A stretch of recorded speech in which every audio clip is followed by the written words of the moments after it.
as I was sitting here on Wednesday. I'm doing the show, minding my own business. All is good in our world. And all of a sudden, I see people in the chat saying, you've pissed off the Cobra. The Cobra is coming for your head.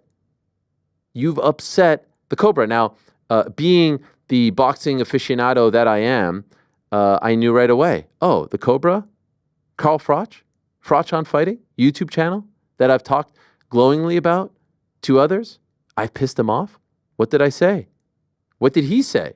And so I'm quickly searching, and I'm unable to watch it because we're live and we don't take breaks, but I get a bit of a breakdown from, the guys on the chat, from the guys back there, and I have a quick response, but I didn't actually get to listen to what he had to say about me until afterwards.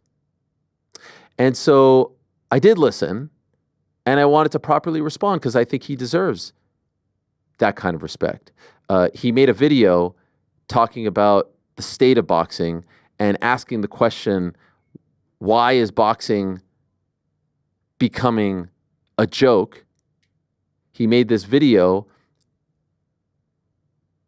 ethering myself, Nikisa Badarian of Most Valuable Promotions, and the great Gareth A. Davies of the Daily Telegraph and Talk Sport. I'm not going to fight their battles, so to speak, and I'm not really looking for a fight, pardon the pun, but I will respond to what he said about me, because part of me was like, wow, Carl Froch is talking about me. He knows who I am. Now, I think he's playing it off like he doesn't know who I am and has never heard of me, but we obviously know that isn't the case. I don't know if he's upset that I now host a show on DAZN and work for DAZN and am in the ring, interviewing fighters like Mike Tyson and Shushu Carrington and Katie Taylor and Amanda Serrano and Jake Paul on Netflix. I don't know why he's so upset about this, but he did offer some type of insight into it on his YouTube video asking why boxing has become such a joke. And so I want to play that for you, and then I will respond. And if I'm being honest, I might interrupt the video and respond in real time. I don't know. We'll play it by ear. We'll kind of just, let it flow. Without further ado, here's what the great Carl Froch, who once sold out 80,000 seats at Wembley Stadium against George Groves, here's what Carl Froch had to say about me. So before I go, I want to talk about some so-called boxing journalists. Ariel Helwani, yes. Talking shit. He was talking shit on his show last week.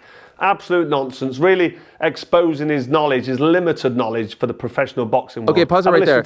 I've never called myself a boxing journalist, perhaps a combat sports journalist. I don't like to, shoehorn myself into one particular thing, even though he's trying to.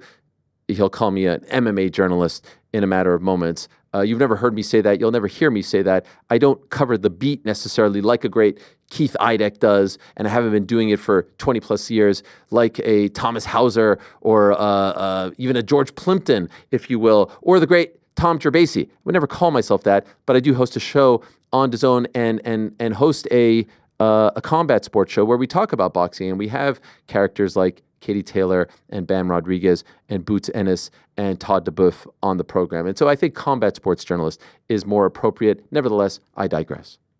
This. And then you have Carl Froch begging for it. You have Tony Bellew. These are the ones. See now, finally, how long's it gone? 20 minutes, you finally got into the realm of real fights that I want to see him fight. Okay. Tony Bellew, Carl Froch, Andre Ward. Can I tell you something right now? Tony Bellew, and I like Tony a lot. One side of his mouth says, this is a sham.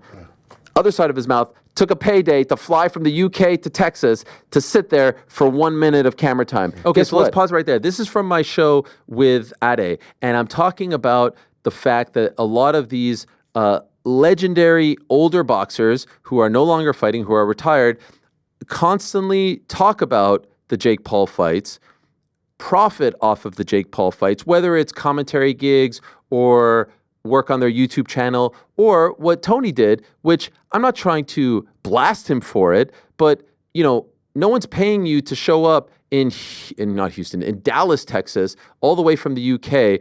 No gambling partner or outlet or app or anything like that is paying you to do this, to crash a press conference at any other show but this one because of the eyeballs on it. And so You say it's bad for the sport. If it's bad for the sport, if you're ashamed of it and all this stuff, then ignore it. Then don't add fuel to the fire. Don't connect yourself to it in any way, shape, or form. And so all I'm talking about is, for lack of a better word, the hypocrisy of one side of your mouth saying this is a sham, and on the other side of your mouth profiting off of it. I hate the fact that Tony is a part of all this because I actually really like him and am somewhat of a colleague of his at DAZN. I was just speaking about, that juxtaposition, if you will. And so that's why he's coming up here on the show with Ade. Carl comes up in a moment. The crux of the clip is actually Tony. I just kind of mentioned Carl in passing, but I think his ego can't stand the fact that a pencil neck geek like myself is sitting here talking about him, and so he's using my name to get some views off his YouTube channel, and it's done quite well if I compare the views on this video to his other recent ones. In any event, we continue. The betting company that paid him ain't paying him to crash any other press conference. So you have to at least acknowledge that you are all trying to take from him. Now, the other thing is, he was in him being good for boxing. I mean, and boxers. Okay, and the other thing what's your is, point there, Ade? Much love, Tony. Much love. He was sitting there. I was doing the press conference. Not a soul knew who he was. Point is, Tony Bellew versus Carl Froch does nothing, or Carl Froch do nothing in America. You acknowledge that, yes? Okay. Come on, Carl Froch. So that's Ariel just talking mad. absolute bollocks about the Cobra, looking for a payday, and people saying, who's Carl Froch? If I fought Jake Paul in America, it'd be massive, because everyone would think, fucking hell, Jake Paul's about to get ironed out by the Cobra. Okay, if I fought Jake pause Paul right in there, Britain, please. Based on what? It would be massive because Jake Paul is fighting. Based on what? I would love to know based on what metrics. Carl Froch's career was 33-2. Legend, Hall of Famer, super middleweight champ, Super 6, all that stuff and more. 33-2. Can you do that math for me, Frank? What's 33 plus 2? That is 35. Do you know how many of his 35 fights happened in the United States? 0. No. Ah, shit. Better than 0. 4. 4 out of his 35. This legend who is saying, if I fought Jake Paul, it would be massive. Based on what? His last 2 fights that happened in the United States were in Atlantic City. In 2011, he fought in the finals of the Super 6 tournament against Andre Ward, who was, one of the faces of American boxing at the time, and still one of the most popular American boxers of all time, or at least of the last, 20 or so years. He fights him in Atlantic City at the Boardwalk Hall. Prior to that, he fought in America against Glenn Johnson as part of the Super 6 tournament, also at the Boardwalk Hall. His other 2 fights in America were against Jermaine Taylor, big win for him, at Foxwoods Resort. And then his debut in America was against the legend Henry Porras at the Avalon in Los Angeles. Not exactly, the LA Coliseum or the Forum or the Crypto.com arena, formerly known as the Staples Center. 4 times.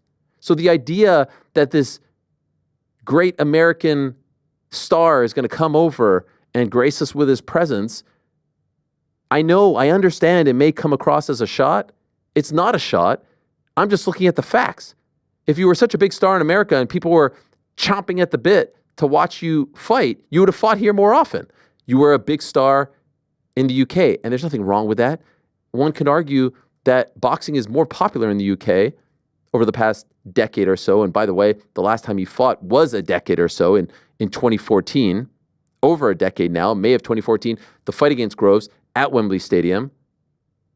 There's fighters like, say, Daniel Dubois, who will sell a hell of a lot more in the UK right now than here in the United States. Nothing wrong with that. Play to your strengths. Now, there are fighters who supersede all of that. Fury, AJ, a select few, no matter where they fight, they're selling a ton of tickets. If he thinks it's an insult that I don't put him in that category of the type of fighter that sells out, what are we talking?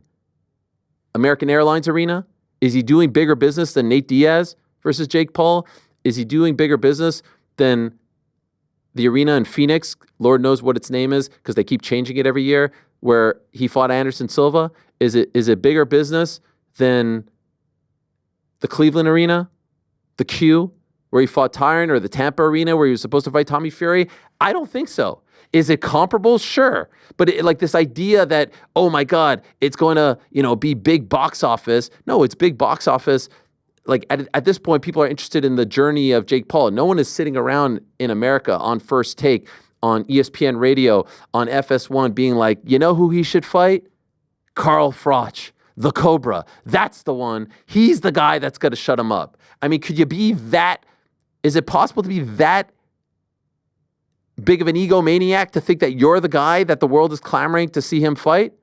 Is it a fight that I would watch, that I would cover, that I would happily dissect and debate? Absolutely. But this notion that you're exposing me for saying that, my limited knowledge of boxing, this boxing journalist, you're exposing me because I don't bow down to you or kiss your ass, that I'm not this sycophant who's telling you that you're the greatest of all time, that you sold out 80,000 tickets, is laughable, is beyond laughable. We continue. And it'd be equally as big, if not bigger, because everybody in Britain would be like, fuck me, Froch is going to iron out Jake Paul, this is going to be great. It'd be huge. Okay, Ariel, that's an interesting point. Him fighting in the UK is obviously a big deal. He's the pride of Nottingham. We love Nottingham. Him fighting in Nottingham is a big deal. Him fighting in the UK is a big deal, 100%. I wasn't talking about Jake Paul going to the UK. Obviously, yeah, sure. I mean, every person who's trying to fight him, if they say, come to my home country, it's a big deal. Yeah, because you're the star here. The conversation wasn't about you. It was about him. It was about the biggest fight for him next. It's about the fight that we want to see. We're talking about the journey of Jake Paul. No one's talking about the journey of Carl Froch because you've been there, done that. You stopped your journey. You're done. You don't have anything to fight for anymore. You retired. And fair play. It was a Hall of Fame career. There's nothing else to do. But no one's saying we are now curious to see if 10 years later he still got it and we want to see him shut up Jake Paul. This is ludicrous. You're just inserting yourself in there. As you try to make yourself out to be bigger than it all, you are inserting yourself in there. And then you do the classic move that people love to play when they try to say, I'm bigger than it all. Here it comes. Watch closely. It's about to hit you.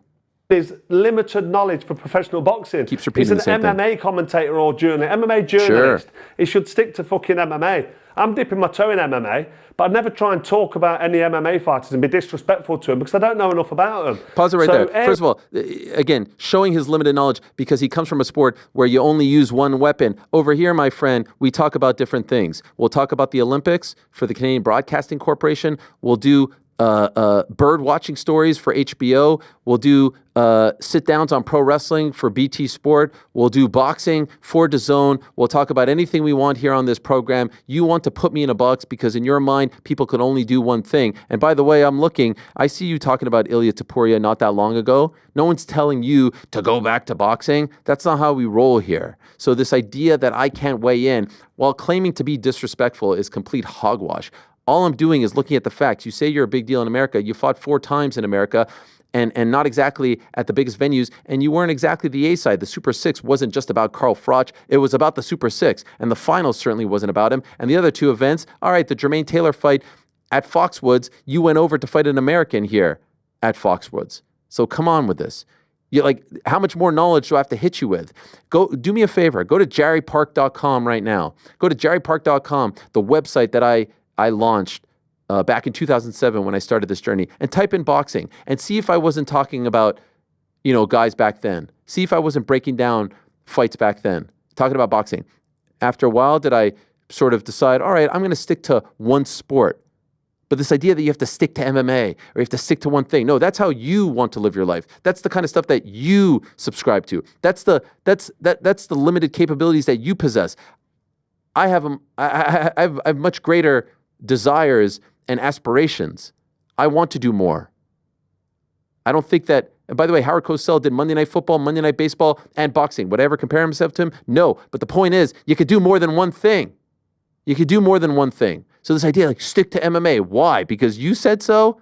Fuck no. I'll talk about it boxing on my DAZN show with my name on it, or this show, or the website that I told Yahoo that I want to launch and not just be about MMA, but also be about the sweet science. So if I cared so little about it, would I be doing that as well? And I don't even contribute to any of that stuff. Wanted to hire Keith, wanted to hire Darshan. We continue. Keep your mouth shut because you don't know about the Cobra's career. Yeah, I do. You have to do your research and look into it, but you're making yourself sound fucking stupid. Why? I don't know where the fuck you've come from, but you don't know anything about boxing. I think stick to MMA journalism. No. Your boxing knowledge is obviously flawed and limited. You ain't got a fucking clue. You're just talking bollocks about professional fighters that you should have some respect for. He has no Stay in idea. your lane. Pause right there. He keeps saying the same thing. You see that? He's not offering any facts, any rebuttal. He's not offering anything of substance. Stay in your lane. You're talking bollocks. You have no clue. You're an MMA journalist, literally offering nothing. And then I'm looking at the comments on this thing, and it's like, you showed him, Cobra. You showed him. And I was like, am I missing something here? Like, I love these UK fans. I love the good people of Nottingham, but like, what am I missing? Because he's offering literally nothing. No retort whatsoever. Stick to MMA. Stick to this. The Cobra, you know nothing. You don't know anything. You talk bollocks. Blah, blah, like nothing. It's like, what the fuck is that? That's what I was thinking. It sounded like like 10-year-olds fighting on the playground. And then I was like, could it really? I mean, good for him. Fair play. You got all this positivity on your page. No one's pushing back. No one's saying like, hey, Bubba, like, give us some sort of, like, okay, why do you feel this way about him? Why do you feel like he can't talk about boxing? He can't opine. Does he maybe have a small point that maybe this is about Jake and not you? And then I was like, these are all real people, right? Like, there's no way that these are like bots or anything like that, right? Like, you can't do that, right? Because like, I think the ratio sounds good. But then I see on Twitter, old Carl, the Cobra, actually pays for coverage. He doesn't do that, right? I see this tweet from Boxing Kingdom. Great site. Ariel and Jake Paul's manager, Nikisa Bedarian, have been hammered by one of Carl Froch's greatest outbursts ever. Do you agree or disagree with Froch? #ad. Now, I like some of the other pages that do this similar thing with the #ad, but that's not the only one. But I'm going to spare them on this particular day. Paying for coverage? Paying for tweets? What's up with that? So now I'm like, all right, so where does that end? Where does that end? So much positivity. Maybe it all makes sense. Anyway, we continue. And stay out of professional boxing because it's just pathetic what you're saying. Everything you're saying about Jake Paul and fighting fighters like me or Belly, well, we're looking for a payday. I've already said on numerous occasions, this is it. I'm fighting for charity. Yeah. That closes that one.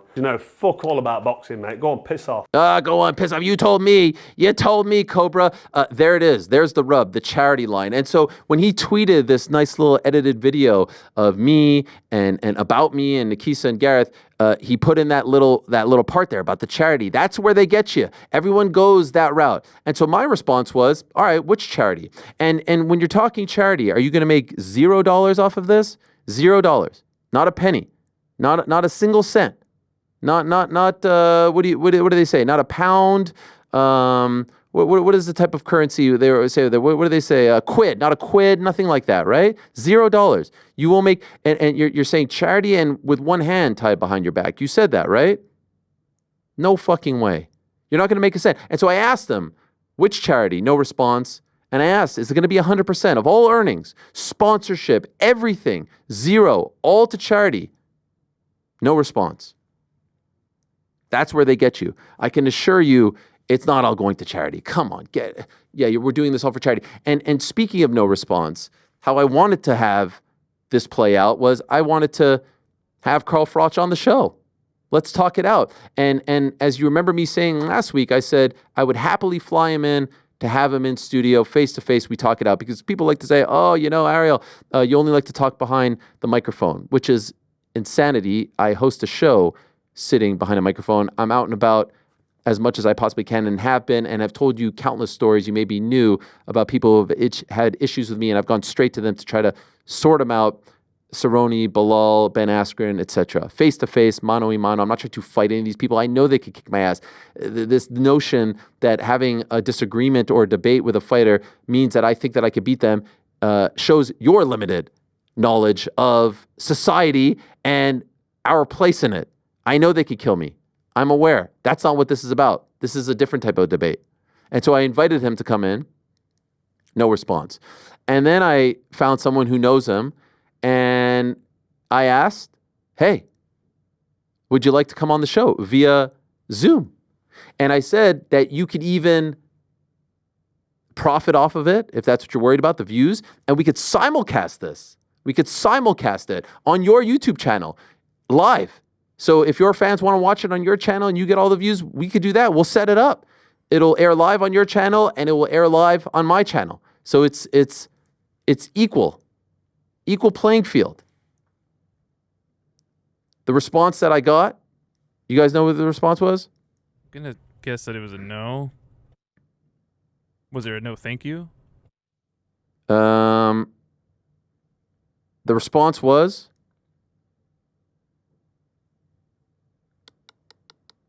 should have had it ready. Yeah, a little bit. The response was, thanks, mate. He can come on my show, no problem. My terms, not his. We're all good, thanks, mate. Okay. And so then my retort was, all right, I said we could simulcast it, so it's technically both of our shows. So then I said, I'll come on his show if we could simulcast it on mine. And the reason for that is, not because I'm afraid to have a debate with Carl Froch, I'm literally saying you can either fly in and join us in studio, we can have it on this show and simulcast it on yours, is because you see there's edits.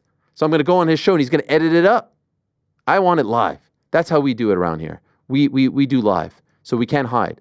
We fumble, we screw things up. It's all live in front of you. We don't hide behind it. And so I just want to do it live, which is essentially the same offer. And what happens? No response from there. So I guess I'll take that as a no. I'll take that as a no in person, on the show, on his show, live. All those things are a no. And I was a little bit surprised because he claims to be, some lover of boxing and covering boxing and telling truth and doing things the right way, covering the sport the right way. Meanwhile, he's the type of guy, he's the type of commentator, like former athlete turned YouTuber who takes great joy in talking about the negative because they know that the negative leads to clicks and views. That's what he does. Because if you look at his YouTube channel right now, leading up to Edwards versus Yafai, not a single mention of that fight. Not a single video on that fight. The only thing he did was a post-fight, phenomenal job, great stuff, great insight, great chats. Would love to see more of that.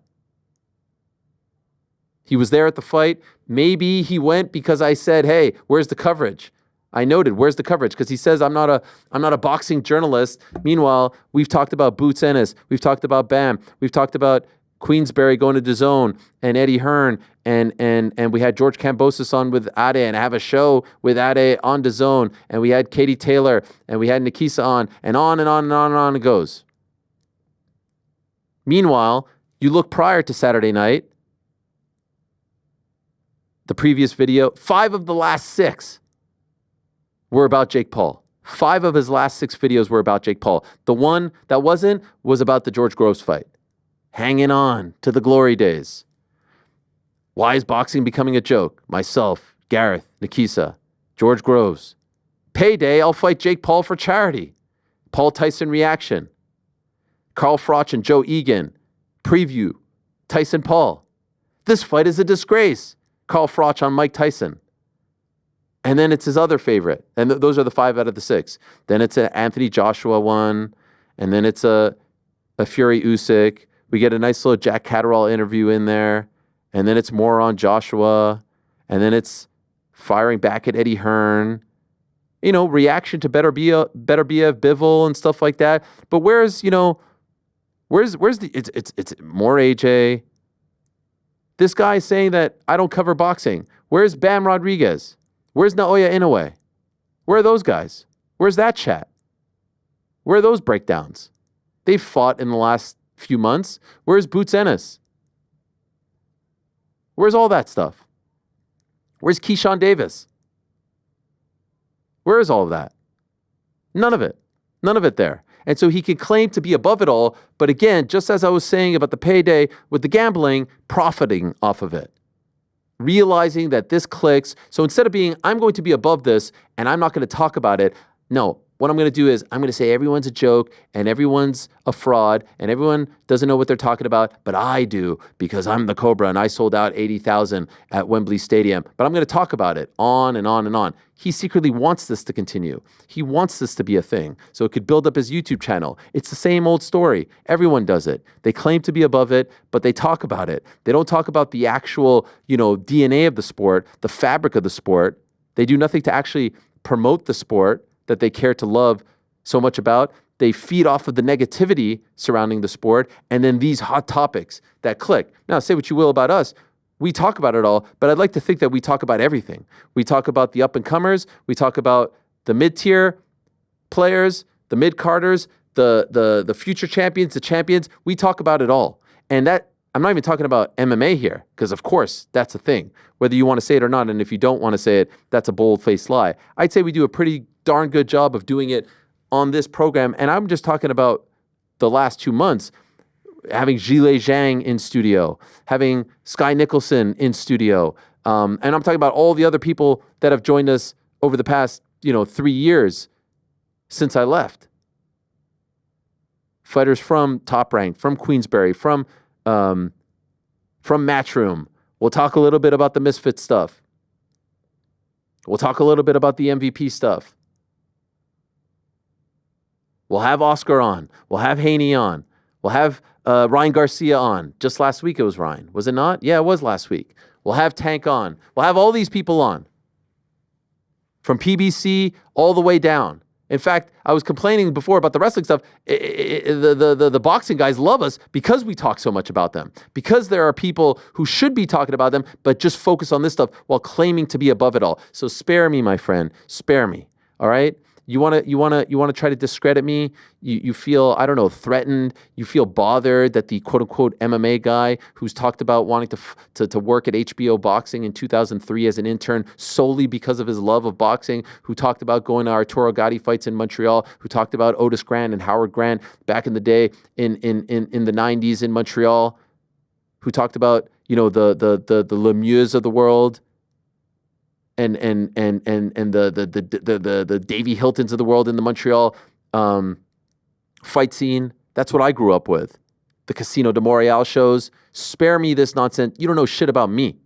I guarantee you I know a lot more about you than you know about me and where I came from and what I know. So you want to try to discredit me and tell your real or fake audience that I know shit because I'm saying that you don't sell an extra ticket here in America. You may sell out the camping.com arena, but you ain't selling out on your name alone. And that's the point that you're missing. And no one's clamoring for it. They may be clamoring for it on Talk Sport so you can sell out, the Nottingham arena or the Co-op Live, but that's not what we're talking about, mate. We're not talking about that. And so I'm sorry if that hurt your feelings. I'm sorry if that made you feel a little bit funny, but I'm sure you'll have a retort, and I'm sure you'll keep talking about Jake Paul, and I'm sure you'll keep saying that you're above it, and I'm sure you'll have another breakdown and another one and another one and another one, because this is the type of guy that you are. This is the type of commentator that you are. You like to shoot. You like to be the outlaw and tell it like it is. That's not helping anyone, if you ask me. And so if it bothers you that I'm on DAZN or that we have this combat sports entity being powered by Yahoo, combat sports, not just MMA. If that bothers you, if that makes you feel some sort of way with a real fucking window behind me, sorry. As my kids would say, you ain't the main character anymore, bub. You're an NPC. You know what I'm saying? GC, you know what I'm saying, right? Oh, yeah. Do you know what NPC stands for? Yeah. NPC. That's what my kids would say. That is what the youngins would say for You sure. ain't the... They would say, bro thinks he's the main character. That's exactly what they would If I could boil this whole thing down to one sentence, it's bro thinks he's the main character. I'm not, and you ain't. Certainly not you. Love it. He's an NPC. I do want to know what NPC stands for. Well, offline. All right. And that's all I have to say about that. Is that enough? Are we good here? Thanks for watching this video. Hey, before you go, do me a favor. Hit that sub button.